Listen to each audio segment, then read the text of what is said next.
Hey guys, morning po mga kapatid.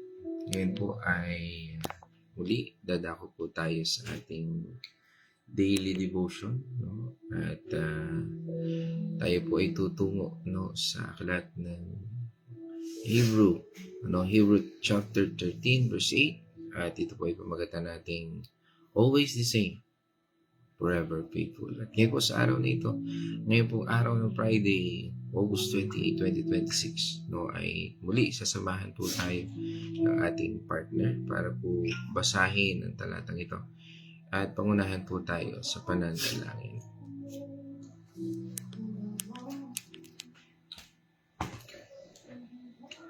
God's morning mga kapatid. Tayo po ay babasa sa mga Hebreo 13 verse 8. Si Hesu Kristo ay hindi nagbabago. Kailanman siya ay kahit kailan siya ay kahapon, ngayon at bukas. Tayo po ay manalangin. Hallelujah Lord, maraming salamat Panginoon. Sa umagang ito, kami po ay lumalapit sa inyo ngayong umaga ng buong puso ng puno ng pasasalamat. Salamat po dahil ikaw ay hindi nagbabago, gaya po ng sinabi sa talatang nabasa sa Hebreo 13 verse 8. Ikaw ay siya rin kahapon, ngayon at magpakailanman. Ang iyong pag-ibig, katapatan, kapangyarihan ay pareho pa rin kahit nagbago ang panahon, nagbago ang tao o nagbago ang lahat sa paligid. Ikaw ang aming matibay na sandigan at pag-asa na hindi natitinag. Salamat po sa bagong umaga at sa biyaya ng buhay. Bukas, buksan mo po ang aming puso at isipan ngayon. Linisin mo ang aming mga alalahanin, takot at pag-aalala dahil alam namin ikaw ay kapareho pa rin ng Diyos na tapat at mabuti. Salubungin mo kami ng iyong kapayapaan. Gabayan ang bawat isa sa aming pag-aaral ng iyong salita ngayong umaga. Turuan mo po kaming magtiwala sa iyo ng buong puso.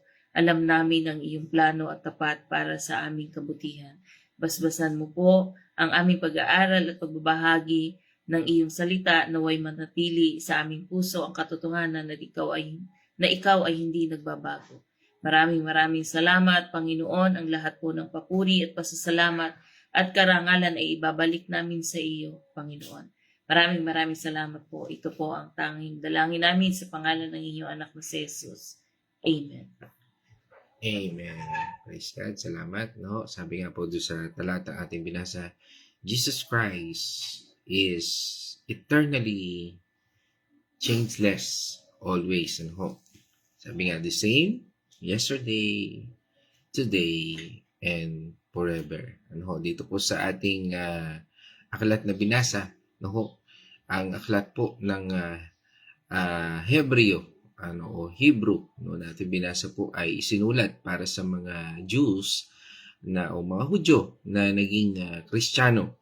Sila po ay sabi nga nung panahong yon ay nahaharap sa matinding pag-uusig, paghihirap at ganun din ang tukso na sabi nga ay nagtutulak sa kanila para bumalik sa luma nilang relihiyon. Marami pong bagay ang sabi nga ay nagbago sa kanilang buhay.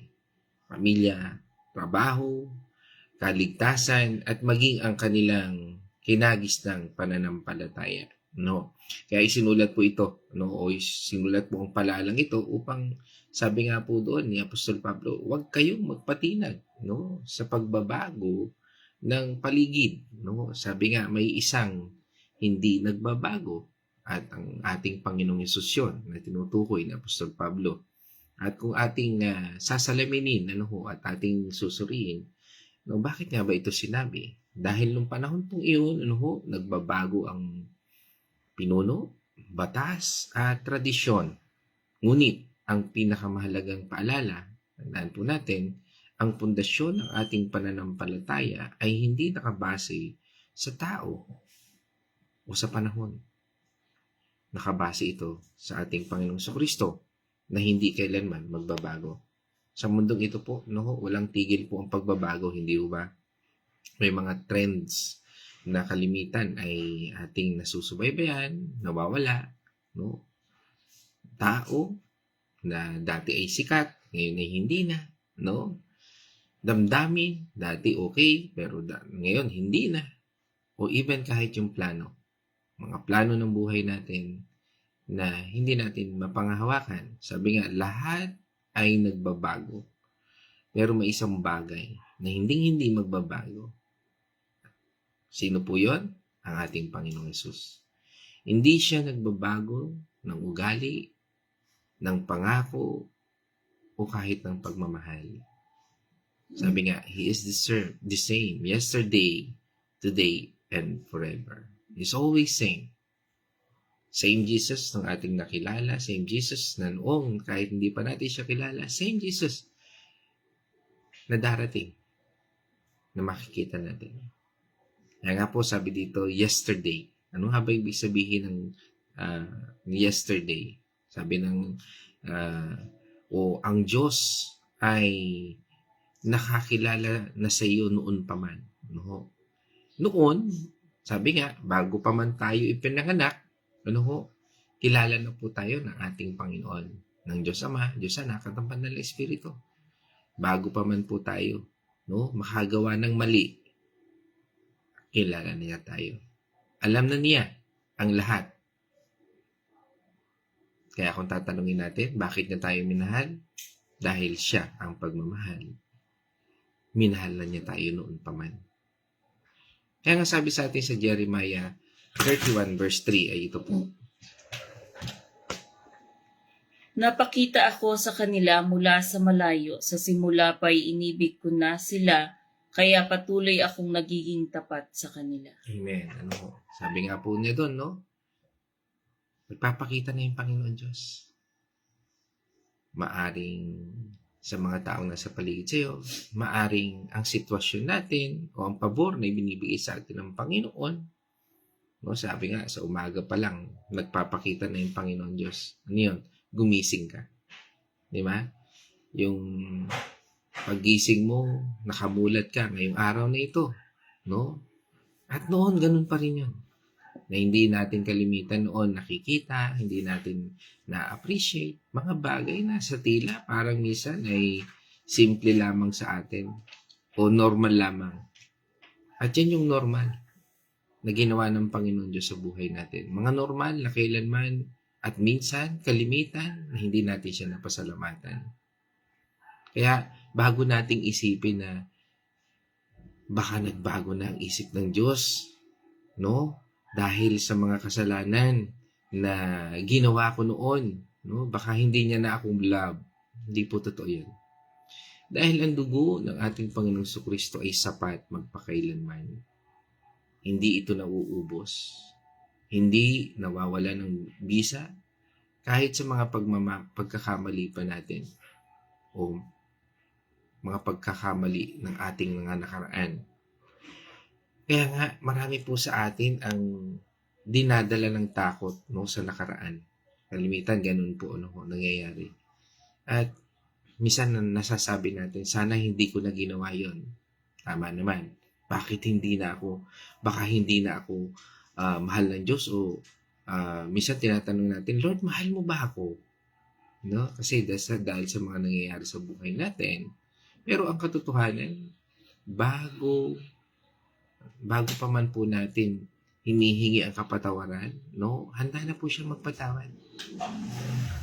Kung iniisip mo ngayon pa lang, nahihingi ka ng kapatawaran, ang Diyos, handa na po siya magpatawad. Kung iniisip mo ang mga qualification, ano ba dapat mong gawin, nakahanda na po siya magpatawad.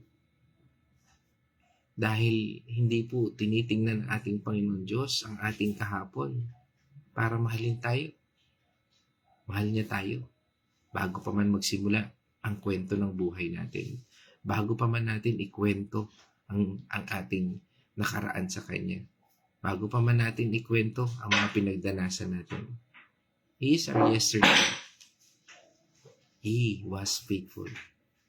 At ang kanyang pag-ibig ay hindi nakadepende sa ating nakaraan.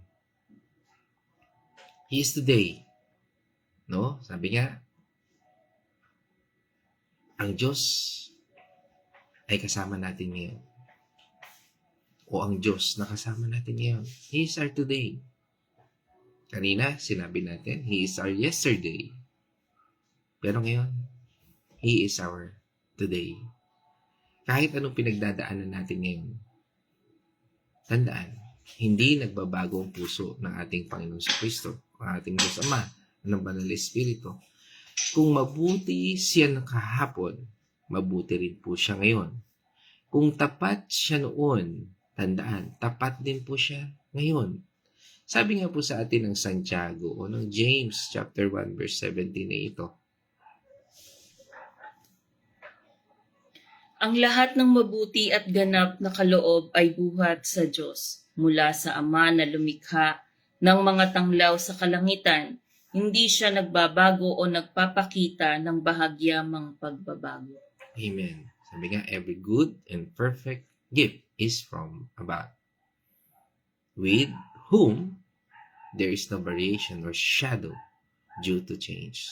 No? Sabi nga, hindi siya kailanman magbabago. Huwag po nating isipin na baka hindi na po niya tayo mahal, no? Dahil sa mga pagkakamali natin. Hindi po. Ang pagmamahal po ng Diyos ay hindi nakabase sa kung gaano tayo kabuti. Nakabase po ito sa kanyang kalikasan. Ano po yon? Dahil siya ang mismong pag-ibig. Siya ang pag-ibig. Hindi nababawasan ang ating kahinaan, no? O hindi siya nababawasan dahil mahina tayo, palpak, o ano pa man sinasabi natin sa buhay natin. Mahina, no? Walang kakayahan, ano pa ba? Name it. Hindi po kayang baguhin ng mga anumang qualification o kapalpakan natin ang pagmamahal ng Diyos. At ni mababawasan ng ating kahinaan. Hindi nagbabago kahit anong mangyari. Ganun po ang pagmamahal ng Diyos. Kaya ngayong araw na ito, baka pagod ka na.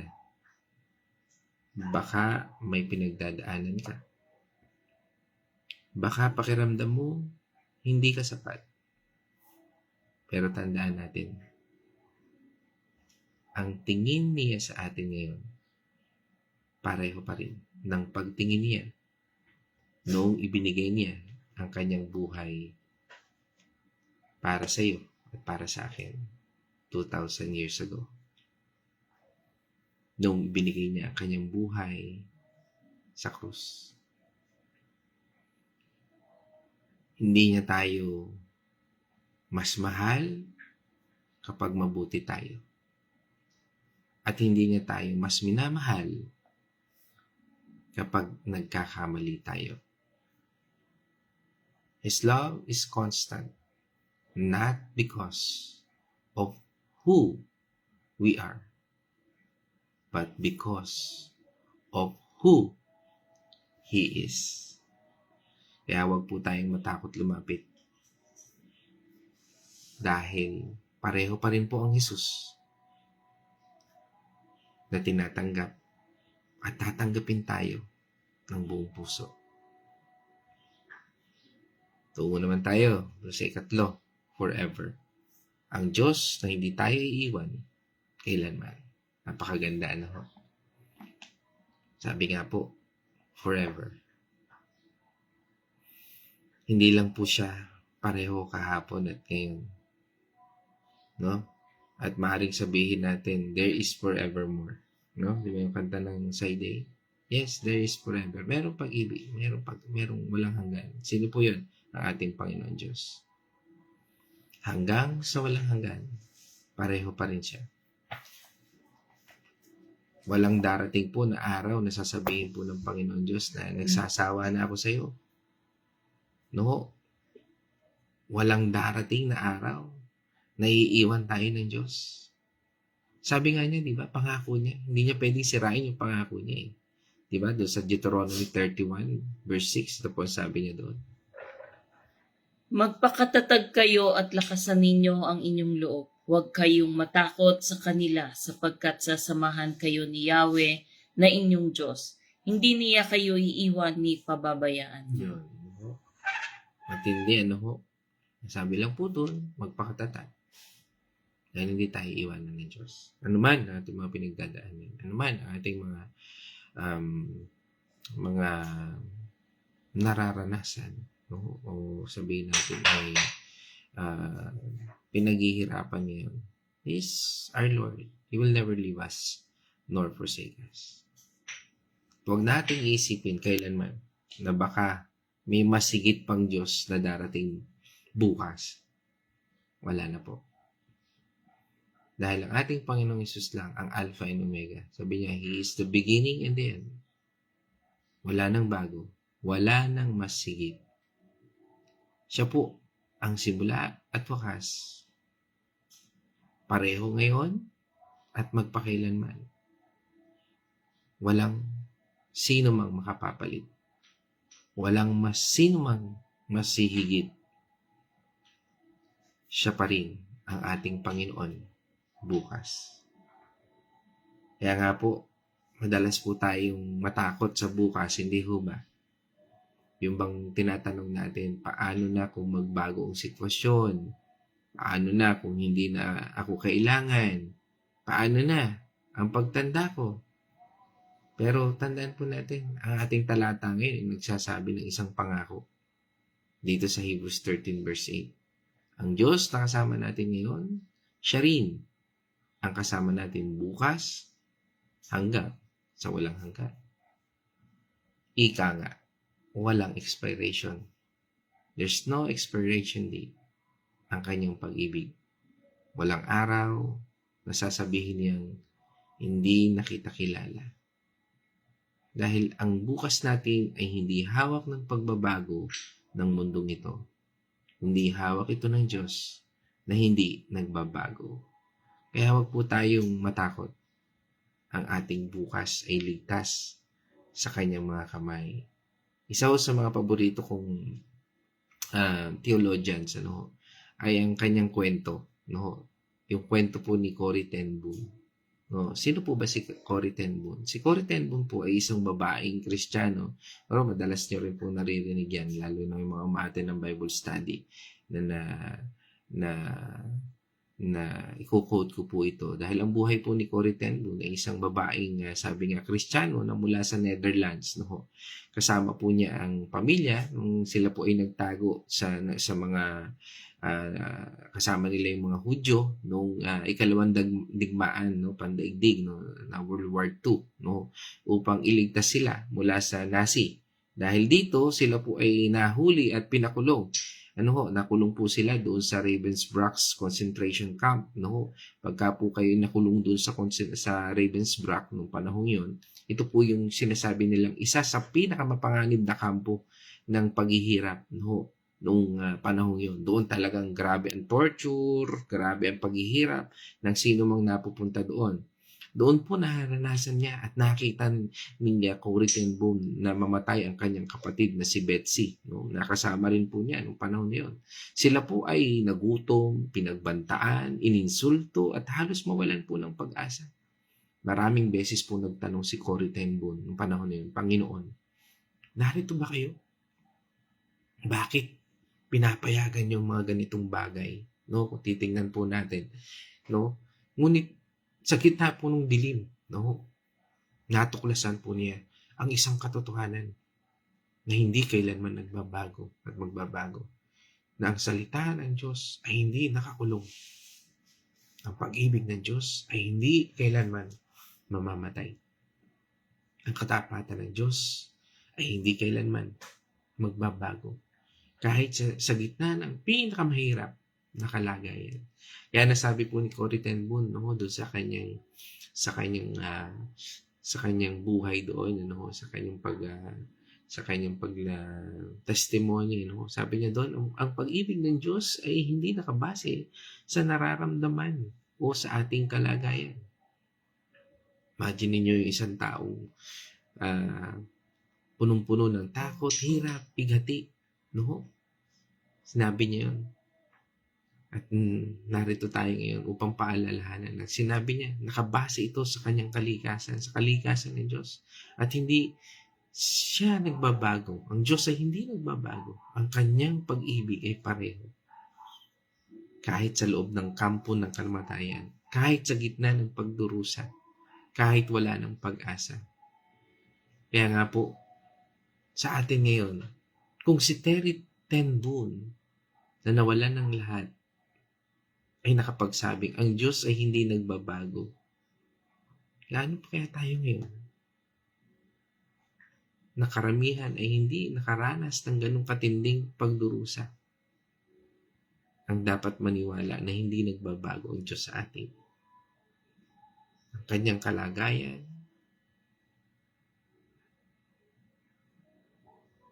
ay nagbago ng husto. Ang kanyang buhay, bagamat nawasak, pero ang puso ng Diyos ay hindi nagbago. Kahit isang beses. Kaya nga po, sabi nga po, people change. Feeling change. Season change. But Jesus never changes. When everything around you is shaking, stand firm on the one who is unshakable.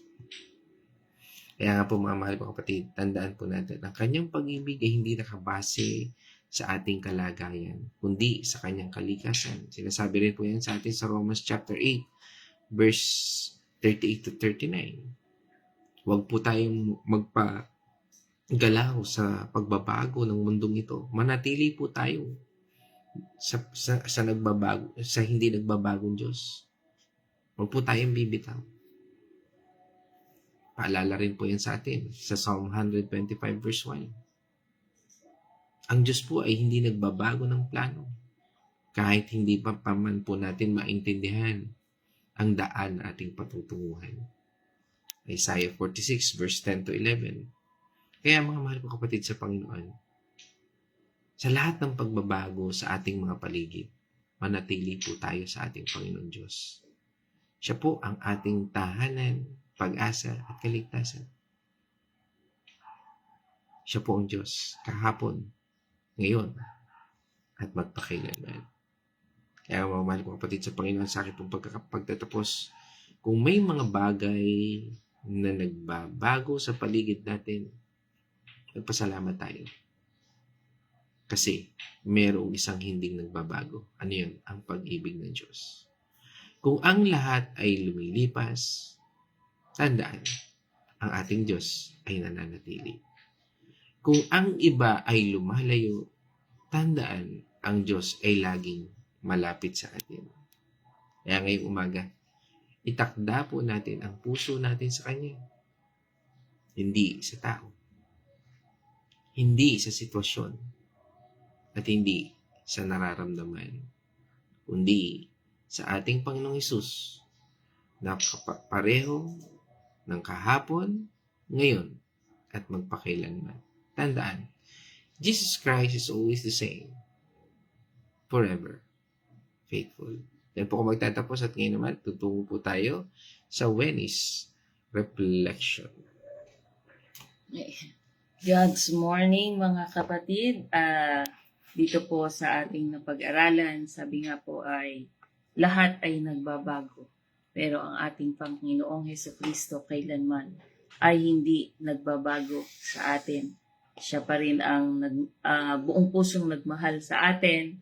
Siya pa rin ang buong pusong kumakalinga sa atin. Sabi nga po sa lahat sa mundo ay nagbabago, sitwasyon, damdamin ng tao, ang tao mismo at ang panahon. Ngunit si Hesukristo ay hindi nagbabago. Pareho siya kahapon, ngayon at magpakailanman. Ang kanyang pag-ibig, katapatan at mga pangako ay nananatiling tapat at totoo sa lahat ng oras. Kaya sa gitna po ng pagbabago at kawalan ng katiyakan, siya ang ating matibay na sandigan at siya ang ating pag-asa. Huwag po tayong mawala ng tiwala ang Diyos ang tumutulong noon. Ang Diyos na tumutulong noon ay siya ring Diyos at sasamahan tayo ngayon at magpakailanman. Kaya kung ano man po yung ating mga pinagdadaanan, mga sitwasyon na hindi maganda, ay lagi po nating tatandaan ang Panginoon po ay laging nandyan, nananatiling tapat at tayo ay sasamahan. Kahit kailan, hindi po tayo iiwan. Kung tayo man po ay may mga sakit or kahit anumang sitwasyon, talagang ang Panginoon lang po ang ating malalapitan. Nandyan po ang ating pamilya, pero ang Panginoon po kahit kailan ay hindi nawala sa ating tabi. Kailangan lang po natin siyang abutin. Kailangan lang natin siyang saliksikin sa pamamagitan po nitong mga ginagawa natin at mga Bible study.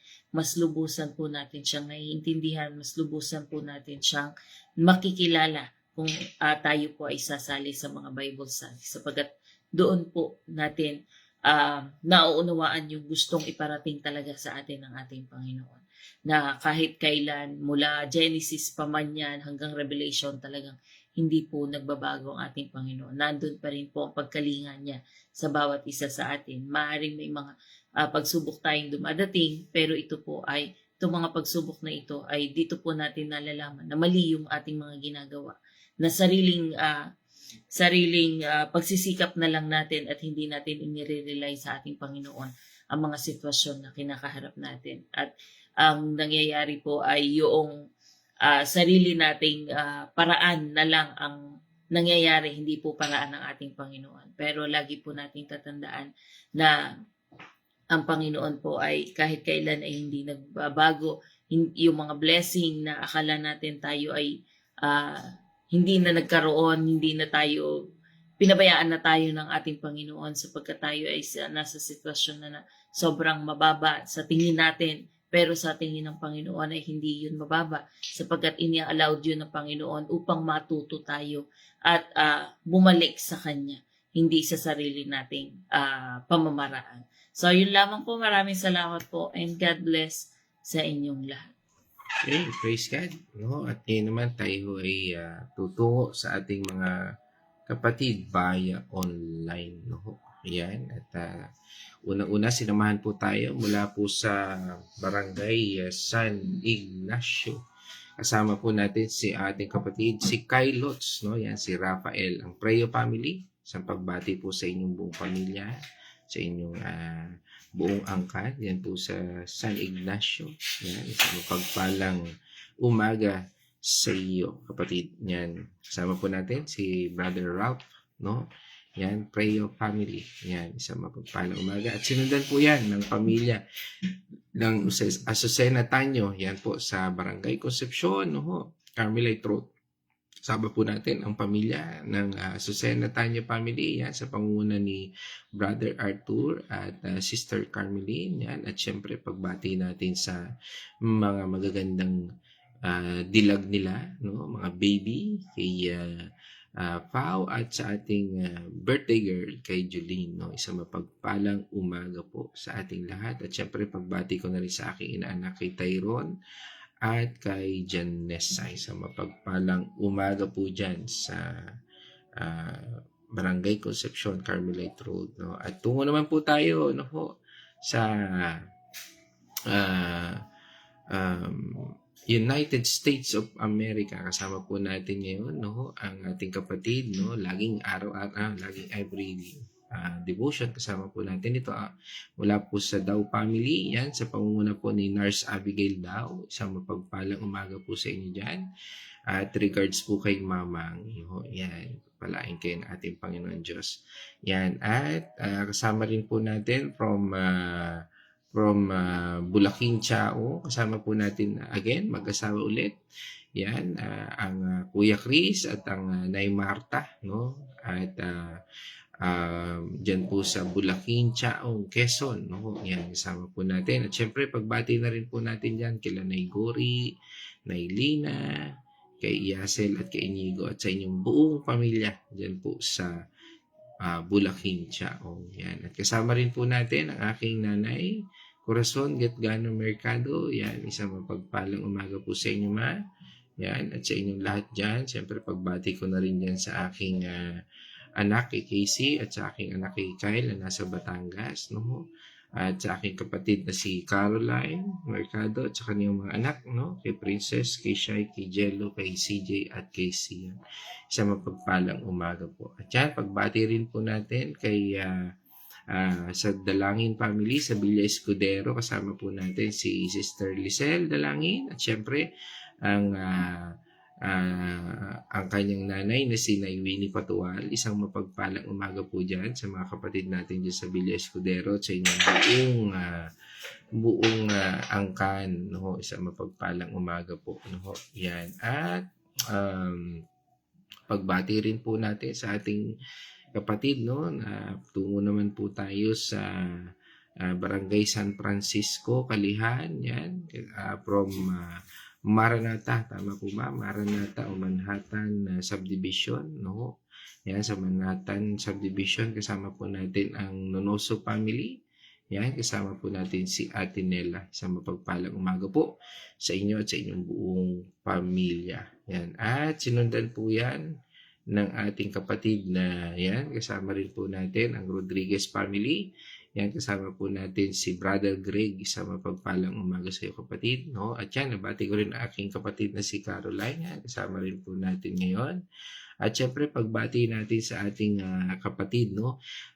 From San Pablo City, hindi ko lang alam yung exact na lugar, ano? Pero dito sa San Pablo, ang Dalangin family ulit, no? Kasama po natin ang mag-asawang ito, si Mafe Puntanilla Dalangin, isang mapagpalang umaga sa iyo kapatid, at isang kagalakan na makasama ka namin, no, sa Bible study kahapon, no? Tinalakay po namin ang Leviticus chapter 18, no? At nakasama po namin ito si Sister Mape Puntanilla Dalangin, at isang mapagpalang umaga po sa inyo. Yan, at yan, kasama rin po natin, no, siyempre ay pagbati natin from Dolores, Quezon, no. Yan, kasama rin po natin ay si Tatay Victor Dalangin, at siyempre pagbati rin po natin kay Nay TC Dalangin, ano ho. At yan, ano ho, isang mapagpalang umaga po, ano ho. At from Dubai naman po, kasama rin natin si Sister Mary Patual. Isang mapagpalang umaga sa iyo kapatid, Sister Mary Patual.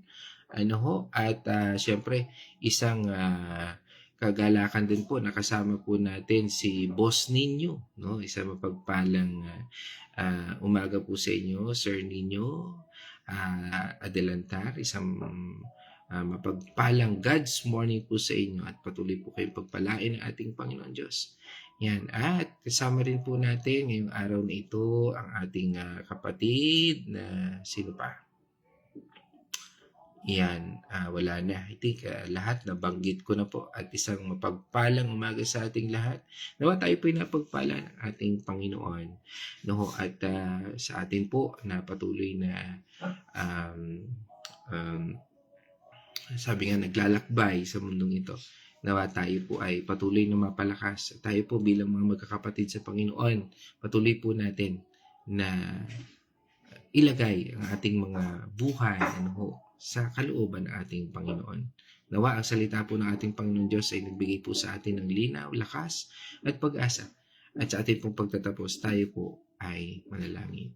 O manaming Diyos na makapangyarihan, muli salamat po sa iyong paalala that you are the same yesterday, today, and forever. Salamat po, Panginoon, dahil ang aming buhay ay hindi nakasalalay sa aming emosyon, sa pangyayari, pagbabago ng mundong ito, kundi sa iyo na hindi nagbabago magpakailanman. Kaya, Panginoon, ang lahat ng papuri, pasasalamat ay sa iyo lamang. Hayaan mong sambahin ka namin, Panginoon, sa Espiritu ng katotohanan, O Lord, at ng patuloy, Panginoon, baguhin mo ang aming buhay. Tuloy na idinadalangin namin, Panginoon, ang pasasalamat ng kagalingan sa aming mga kapatid na ngayon ay may mga karamdaman, at Lord, dinadalangin din po namin, Panginoon, ang patnubay mo sa bawat isa, sa aming kaligtasan, sa aming negosyo, sa aming buhay, Panginoon. Patuloy, Panginoon, na dalangin namin, Panginoon, na ikaw ang kumilos, Lord, at maranasan namin. Ipuin mo kami, Panginoon, sa bawat oras at bawat yugto na nagpapaalala na ikaw yung Diyos na siyang kasama namin. Anuman ang aming iniisip, ginagawa at sinasabi. Kaya Panginoon, sa lahat ng ito, sa iyo po ang papuri, pasalamat at pagsamba sa tanging pangalan ng Ama, ng Anak at ng Banal na Espiritu. In this our pray, in the name of our Lord Jesus Christ, our Yeshua Masiya, O Lord. In Jesus' name, amen and amen. Okay mga kapatid, let us shout the shout of victory. Christ has died.